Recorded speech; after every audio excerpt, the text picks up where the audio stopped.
कटक जिला सालेपुर मधुस्मृति मंडपरे नेताजी सुभाष चंद्र बोस और वीर सुरेंद्र साईंकर जयंती अवसर में सालेपुर पतंजलि जोग परिवार तरफ आयोजित एक स्वेच्छाकृत रक्तदान शिविर अनुष्ठित हो जाइछि।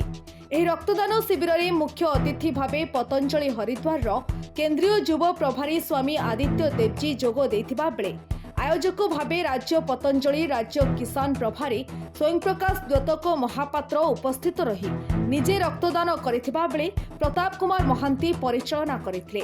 एथि सहित सालेपुर अंचलर पतंजलिर कर्मकर्तांक सह साधारण लोक और बहु मान्यगण्य व्यक्ति जोग देई रक्तदान करबा सहित रक्तदाता माननकु उत्साहित करुथिबार देखा जायतिला।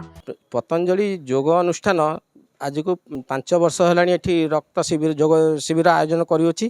तेणु मु 5 वर्ष है रक्त दे आसुची। रक्त दबा द्वारा मुझे अनुभव कली जो जी रक्त दब सी निजे सुस्थ रहा संगे संगे जो गोटे व्यक्तिर भी जीवन बचब।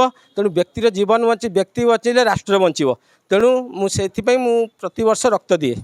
एसहित स्थानीय अंचल बहु रक्तदाता माने स्वेच्छाकृत भाव में रक्तदान करथिले। प्रतिवर्ष भली चलित वर्ष 50 रु ऊर्ध्व यूनिट रक्त संग्रह करा जायछि। प्रतिवर्ष भली चलित वर्ष 50 रु ऊर्ध्व यूनिट रक्त संग्रह होइछि। सालेपुर रश्मिरेखा परिजांक रिपोर्ट न्यूज एक्स ओडिया।